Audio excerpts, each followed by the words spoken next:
Let me just show you. Let me just tell you what happens. Now, he tweeted this out. Daniel Fusi said, overheard from a Bills defender, this is check down city. No. Let me just tell you something. You didn't hear that. We pretending that if Shedeur Sanders made them same plays, them same turnovers, that we would be cool with him. And people is capping. Actually, it's a bold-faced lie. Keep it real with you. Listen, think about this. If you just simply flip the numbers and just flip them and say, give Shedeur Deshaun's numbers and then give Deshaun Shedeur's numbers. Before going further, if you're enjoying this video, don't forget to smash that subscribe button. It really helps us keep bringing you the content you love. Share this video with your friends so they don't miss out on all the drama and excitement. What happens if you take the exact throws, the exact missed layups, and the exact turnovers from Cleveland's joint practice and swap the jersey numbers? If the rookie had missed an uncovered tight end in the flat by 3 full yards on the goal line, the headlines would be screaming that he is not ready for professional football. But when a veteran on a fully guaranteed contract does it, the conversation suddenly shifts to protecting the scheme and managing the situation. Buffalo's defense saw right through it, openly laughing from the sideline and labeling the entire offensive approach checkdown city. The real story from this camp is not who took the first snap under center. It is about a manufactured competition, a coaching staff hiding their quarterback behind safe play calls, and a defensive depth chart that is quietly coming apart at the seams. Before we pull back the curtain on the game tape, the mainstream media is completely ignoring. Drop the word biased in the comments right now if you see the double standard, or type real if you believe the starting job is already locked on merit. Keep your eyes on the screen, because what really happened during the 2-minute drill changes the entire narrative. Walking onto the practice field during an NFL joint session usually gives you an unfiltered look at raw competition. Two teams line up with fresh energy, schemes are tested without months of self-scouting, and players who want to prove their spot on the depth chart get live reps against unfamiliar coverages. But before the pads were even strapped on in Cleveland for their high-stakes matchup against the Buffalo Bills, whispers were already circulating around the facility that the quarterback depth chart was effectively carved in stone. Multiple camp observers and team insiders were quietly reporting that the decision to roll with Deshaun Watson was sitting at an 85 to 90% certainty. That number did not come from an open, neck-and-neck duel where every throw was graded on a level playing field. It came from the financial realities and organizational investment that dictate how modern front offices operate. When an organization ties astronomical guaranteed money to a single player, the psychology of the building changes. The coaching staff is naturally incentivized to create environments where that player can look successful, build confidence, and avoid public embarrassment. That means scripted opening drives, controlled reads, and minimizing high-risk situations against aggressive defensive packages. If you are tuning in to Gridiron Ground, you already know we do not buy into generic press releases or sugar-coated practice reports. Real football enthusiasts subscribe to Gridiron Ground because we examine the unvarnished truth on the field rather than the corporate narrative pushed by team public relations departments. If you appreciate honest film breakdowns that respect your football intelligence, hitting that subscribe button right now ensures you never miss. You know how I give it up. I'm gonna keep it 1,000% with y'all at all times. I keep it a buck. What I wanted to do is I wanted to go to practice. I wanted to check the temperature real quick, because what I needed to do, a lot of people was moving around after that game against the Chicago Bears. And I've been doing some digging for the last week. And I'm like, man, it's getting kind of, I don't know how I feel about this.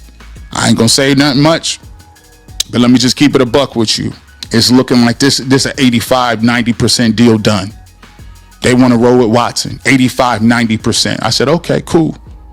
So now I go around and move around. I'm going to talk to other people. The real story behind these locker room battles. The atmosphere in Cleveland was charged because everyone in attendance knew this was the first time Watson would face a real Super Bowl caliber defense in a competitive camp setting. The Chicago Bears matchup earlier in the preseason had already raised eyebrows, leaving fans and analysts questioning the rhythm, processing speed, and field vision of the offense. Going up against Sean McDermott's disciplined Buffalo defense was supposed to provide answers. Instead, it exposed the vast gap between how a competition is framed in press conferences and how it is managed behind closed doors. When you watch practice reps closely, the context of each call tells you everything about the trust level between the coaching staff and the player under center. Starting the morning with a clean throw from a pristine pocket to a playmaker running free creates the illusion of momentum. The ball came out clean, the protection held up, and for a brief moment, it looked like the offense was ready to dictate terms. But real football is never defined by the first 5 scripted plays of a walkthrough period. It is defined by what happens when the defense adjusts, takes away your first read, and forces you to process under pressure. The moment Buffalo's defensive front turned up the intensity and started disguising their pre-snap coverages, the entire flow of Cleveland's offense ground to an abrupt halt, setting up a sideline reaction from the Bills that nobody in the building expected. Joint practices carry an unwritten code of mutual respect, but when a defense realizes an offense is terrified of making mistakes down the field, that respect disappears quickly. That is precisely what unfolded once the Bills settled into their defensive assignments. Watson opened up with a few crisp completions against standard coverage looks, highlighted by a sharp connection to Casey Khan, who was winning his individual matchups consistently throughout the morning. The protection was solid, the timing was on point, and from a distance, it looked like a standard, productive offensive session. But as the session transitioned into competitive 11-on-11 periods, Cleveland's play calling shifted into ultra-conservative territory. Instead of attacking the intermediate zones or testing Buffalo's boundary cornerbacks, the offense retreated into a shell of safety valve dump-offs, shallow drags, and immediate checkdowns behind the line of scrimmage. It did not take long for Buffalo's defensive unit to notice the pattern. What started as subtle chatter between plays quickly escalated into full-blown sideline mockery. Players who were not even in uniform, standing on the sidelines in street clothes, began visibly laughing and gesturing at the conservative nature of Cleveland's passing attack. Reporters and observers on the sideline overheard multiple Bills players calling the offensive display checkdown city. The frustration from the Buffalo sideline was clear. They had traveled on charter buses expecting high-intensity work against an aggressive, diverse offensive attack, only to be met with a string of low-risk, 3-yard swing passes designed purely to protect the quarterback. Before going further, if you're enjoying this video, don't forget to smash that subscribe button. It really helps us keep bringing you the content you love. Share this video with your friends so they don't miss out on all the drama and excitement. From making a catastrophic error. When an opposing defense feels comfortable enough to clown your offensive approach openly, it reveals a massive issue with the system. The stat sheet from that morning showed Watson finishing 12 of 17 for 1 touchdown and 1 interception. On paper, completing 12 out of 17 passes looks efficient to the casual fan who only checks box scores. But football context completely destroys that surface-level reading. A high completion percentage means very little when the majority of those completions travel less than 4 yards through the air, completely conceding the deep third of the field. To make matters worse, Watson's single interception came during a late practice situational drill where he forced the ball into heavy traffic. Looking at the back of the end zone, there was no clear receiver open. Buffalo had bracketed the primary option, while 5 defensive backs converged on the area. The throw sailed directly into coverage. showing a complete breakdown in spatial awareness and decision-making under live pass rush pressure. Instead of throwing the ball away or finding an alternate progression, the football was lofted into a window that never existed. Yet, as the practice concluded, the dominant takeaway circulating in mainstream circles was that the veteran had operated with poise, conveniently sweeping the underlying panic of check-down football under the rug. But what happened on the goal line shortly after made that narrative impossible to defend. There are moments in football practices that reveal far more about a quarterback's current mental state than any generic passing drill ever could. Cleveland found themselves in a live goal line period, a scenario where processing speed, precision, and trust must align perfectly. Watson rolled out on a designed bootleg, a play designed to create an easy half-field read. The tight end slipped cleanly off the line of scrimmage into the corner of the end zone, completely uncovered. There was not a single Buffalo defender within 10 yards of him in any direction. It was an absolute layup, the kind of throw an NFL starter makes in his sleep. Watson set his feet and completely overthrew the target by 3 yards, sailing the ball harmlessly out of bounds. A miss that glaring demands an immediate response from an aggressive play caller. Usually, a coaching staff will dial up another quick game pass to let their quarterback recalibrate his touch and regain confidence. Instead, Cleveland immediately called a jet reverse on second down. Buffalo's defensive front sniffed it out instantly, penetrating the backfield and burying the ball carrier for a 3-yard loss. On third down, the offense stalled completely, settling for 0 points in a sequence that exposed an utter lack of offensive rhythm. The play-calling sequence spoke volumes. When a coaching staff pivots to an exotic run on the goal line right after an unforced passing error, they are not coaching to score. They are coaching to protect their quarterback from making 2 bad plays in a row. This is the exact type of unfiltered reality we dissect every single week on Gridiron Ground. When you join the Gridiron Ground community, you are deciding to step away from the surface-level noise and dive into the true tactical realities that determine wins and losses on Sundays. Subscribing to Gridiron Ground connects you directly to a passionate community of fans who value truth over hype. While the quarterback sequence generated plenty of social media jokes, a much more dangerous reality was quietly developing on the adjacent field. Buffalo's starting offense, led by Josh Allen, was doing whatever they wanted against Cleveland's defense. Dalton Kincaid was left completely uncovered down the middle of the field due to a massive communication bust in the secondary, walking in for an effortless long touchdown.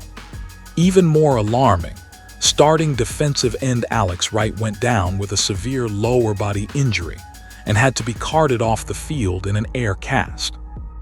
With Malik Collins already sidelined, Mike Hall missing practice time, and depth along the defensive line stretching dangerously thin, the entire foundation of Cleveland's roster building is under immense stress.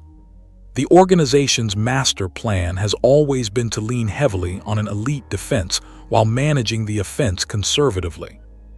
But if that defense is losing starting pieces to injuries and suffering communication breakdowns against top-tier passing attacks, managing the quarterback position with conservative checkdowns is a guaranteed recipe for failure.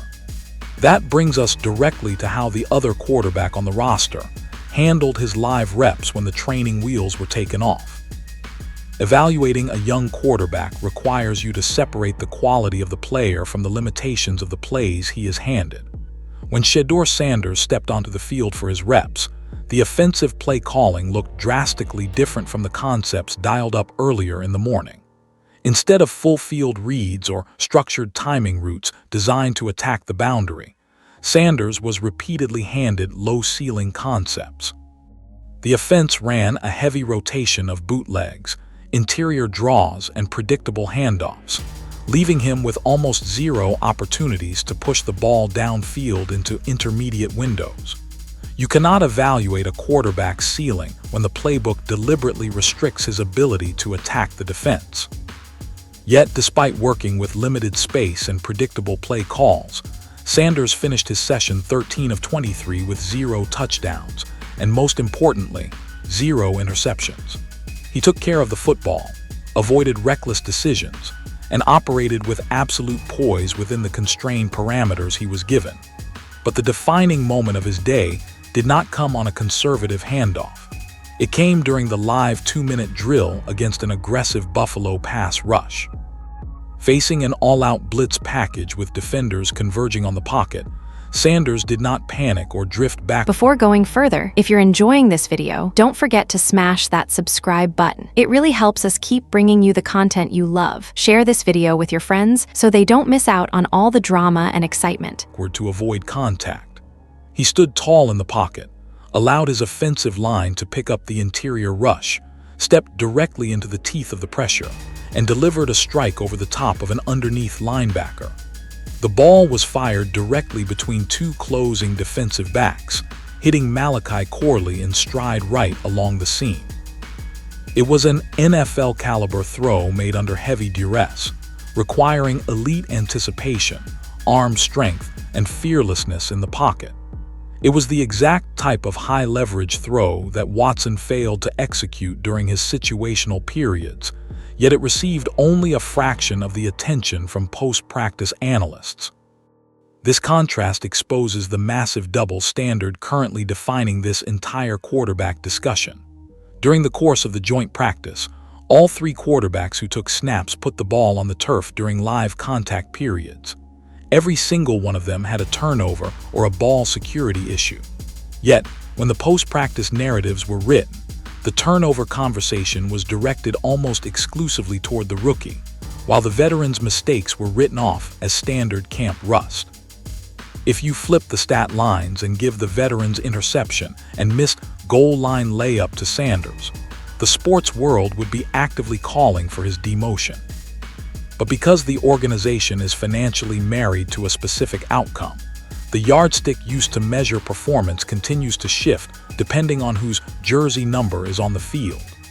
The tape from Buffalo proved that Sanders possesses the poise and processing ability to deliver under live fire, making the upcoming live game action an impossible test for this coaching staff to ignore. To truly understand why this quarterback debate feels so tilted, you have to look at the massive psychological and financial investment sitting in the front office. When an organization commits hundreds of millions of dollars in fully guaranteed money to a veteran starter, they are not just evaluating football plays on a whiteboard. They are trying to protect a massive corporate decision. In the modern league, admitting that a highly paid veteran is being outplayed or outworked by a rookie is an organizational nightmare.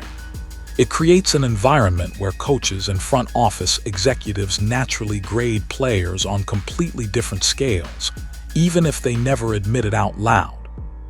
Think about how this dynamic plays out behind closed doors inside team meeting rooms. A veteran quarterback walks into the building with years of institutional knowledge. He knows the exact terminology the offensive coordinator wants to hear. He understands how to dissect a defense on a dry erase board, and he speaks the language of an established starter. He can stand in front of a room of coaches and sound completely in control of the offense because he has seen those concepts drawn up hundreds of times. That mastery of whiteboard theory creates a powerful confirmation bias. When that veteran goes onto the practice field and misses a wide-open receiver or throws an interception into bracketed coverage, coaches often write it off as an acceptable mental calculation or standard camp experimentation. They tell themselves that he understands the system and will fix it once the games actually count. On the other hand, a young rookie is subjected to an unforgiving microscope from his very first snap. If a young player lines up a receiver slightly off the line of scrimmage or takes an extra split second to call a protection change, it gets highlighted as evidence that he is not ready for the speed of professional football. A minor procedural error is suddenly treated as a catastrophic failure, while a veteran throwing the ball directly to the opposing defense is quietly swept under the rug. The reality is that lining up in the wrong formation is easily corrected with extra reps and coaching. Throwing the ball into triple coverage or sailing, an easy touchdown past 3 yards out of the end zone costs you possessions, points, and football games. This disparity in evaluation is where the frustration boils over for anyone watching this competition with an honest eye.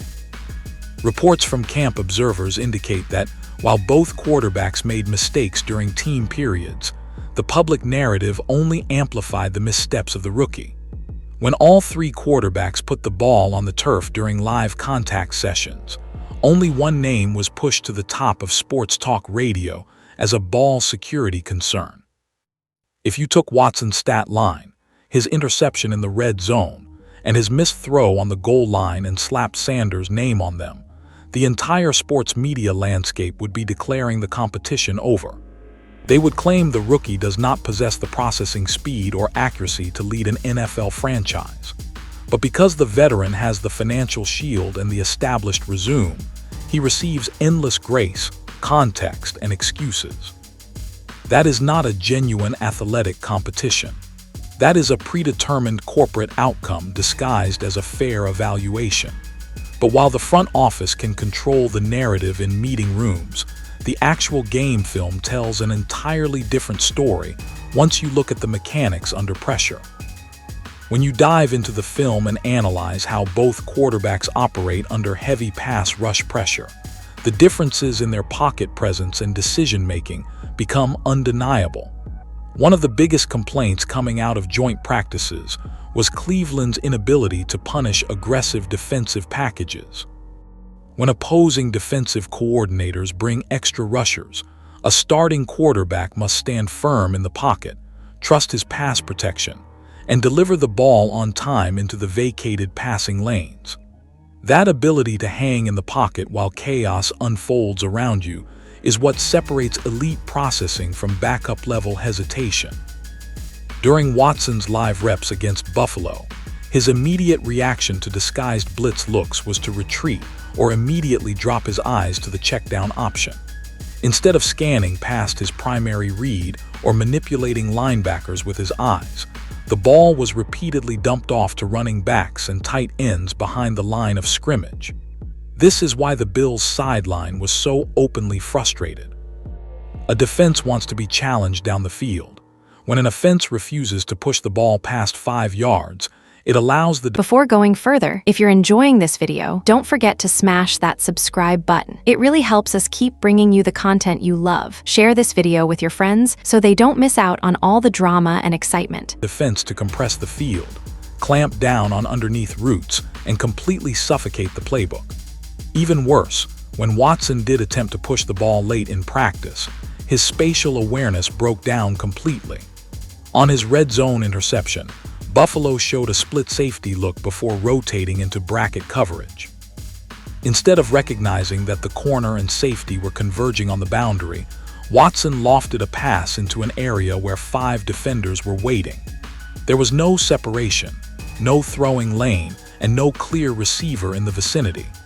It was a throw born out of frustration and poor post-snap recognition. Now compare that sequence to the 2-minute drill executed by Sanders. In high-leverage situations, defenses love to throw aggressive double safety blitzes to rattle young quarterbacks. We saw this earlier in camp against Chicago, and Buffalo dialed up similar pressure packages during their situational periods. When the blitz came bearing down through the A-gap, Sanders did not drift backward or scramble into the teeth of the defensive ends. He stood his ground, climbed up inside the pocket, reset his base, and fired a strike directly over the underneath linebacker. The ball zipped between 2 converging safeties, hitting Malachi Corley right in the chest for a massive gain. That throw required advanced field vision, pinpoint ball placement, and the mental toughness to take a hit right as the pass was released. Sanders recognized the blitz pre-snap, understood where the single high safety was cheating, and exploited the exact void in the coverage. That is not check-down football. That is a quarterback operating with elite poise, reading the defense in real time, and making high-level NFL throws that completely dismantle an aggressive defensive scheme. Mainstream commentators love to highlight routine veteran completions while ignoring high-difficulty throws from young players. But the film never lies. While one quarterback looked flustered by Buffalo's disguised pressures, the other showed the exact mental toughness and mechanics you need to win in January. What makes this entire situation even more fascinating is how the young quarterback has handled the immense pressure and media circus surrounding this quarterback battle. With high-profile athletes, it is common to see camp drama spill over into the public eye. When a player feels he is being shortchanged on first-team reps or restricted by conservative play calling, his camp often leaks frustration to reporters or posts cryptic messages on social media to stir up controversy. That kind of behavior can divide a locker room, create unnecessary distractions for the coaching staff, and derail an entire training camp before the season even begins.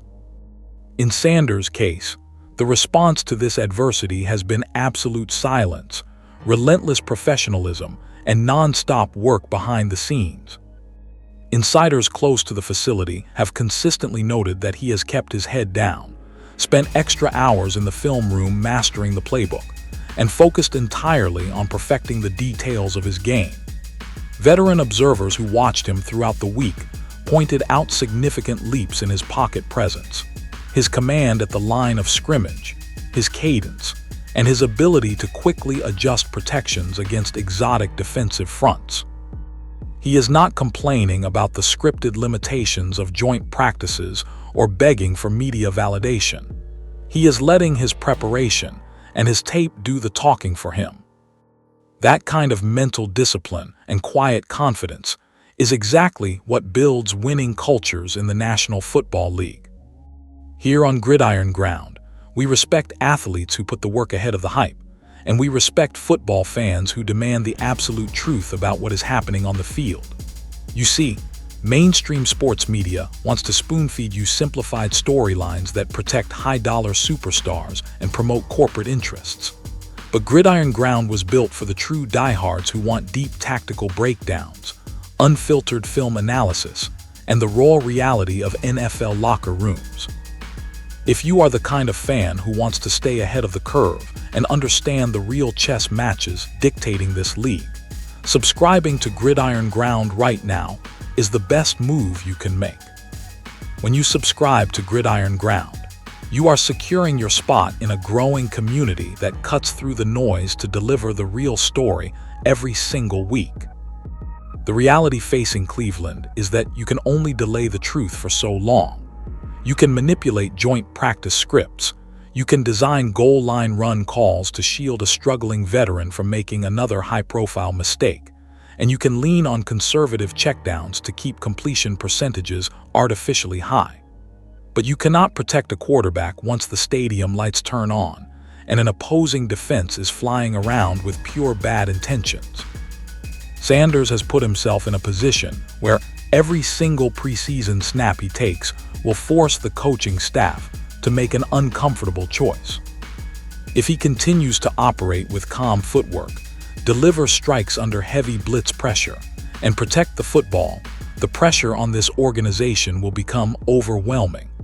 True talent cannot be hidden forever, and the upcoming live game action is about to expose just how fragile Cleveland's starting plan really is. As the team transitions from the controlled environment of joint practices to live preseason football, the artificial safety nets constructed by the coaching staff will completely disappear. Joint practices are heavily orchestrated events where coaches have the luxury of blowing the whistle early, controlling down and distance scenarios, and pulling certain physical periods off the schedule to prevent public embarrassment. If a quarterback looks shaky during team drills, the coordinator can simply dial up 3 consecutive handoffs or a screen pass to reset the mood. In a real game setting, however, those training wheels are stripped away. There are no quick whistles to save you from a crushing sack, no scripted scenarios to hide your flaws, and no opposing defensive coordinator willing to take it easy on your offensive line. This sudden reality check is made infinitely more dangerous by the mounting crisis on Cleveland's defensive depth chart. The prevailing Before going further, if you're enjoying this video, don't forget to smash that subscribe button. It really helps us keep bringing you the content you love. Share this video with your friends so they don't miss out on all the drama and excitement. Organizational theory has always been that the team does not need elite quarterback play to win games. The front office believed they could simply rely on an elite, suffocating defense and a dominant rushing attack, while asking their veteran quarterback to manage games conservatively. But that master plan took a massive hit during the Buffalo session. Josh Allen and the Bills' starting offense carved through Cleveland's secondary with effortless precision, exposing severe communication lapses that resulted in wide-open walk-in touchdowns for Dalton Kincaid. Worse yet, the defensive trenches suffered a devastating blow when starting defensive end Alex Wright went down with a severe injury and had to be carted off in an air cast. With multiple defensive linemen already missing practice time and depth along the front seven stretched to the absolute limit, Cleveland no longer has the luxury of relying on a dominant defense to bail out an anemic offense. If the defense is giving up explosive plays and struggling to stop the run against top-tier opponents, an offense built around 3-yard checkdowns and conservative bootlegs will result in blowout losses. In today's NFL, you cannot hide your quarterback behind safe play calling when your defense is bleeding points. You need a signal caller who can stand in the pocket, attack tight coverage down the field, and win shootouts when the game is on the line. That is why this upcoming live game represents a massive turning point for the entire franchise. When Sanders enters the game, there will be no scripted protection and no excuses. The defense will be pinning their ears back, the pass rush will be coming at full speed, and every single throw will be judged by a nationwide audience. If he continues to show the same poise, pinpoint accuracy, and fearless decision-making that he displayed during the 2-minute drill in Buffalo, the narrative will flip instantly.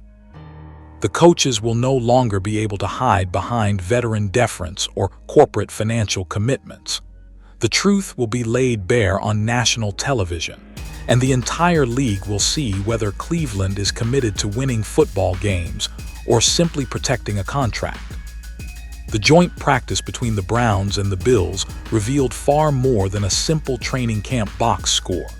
It laid bare a glaring media double standard, an offense desperately hiding behind conservative checkdowns, and a front office terrified of admitting that their massive financial investment is on shaky ground.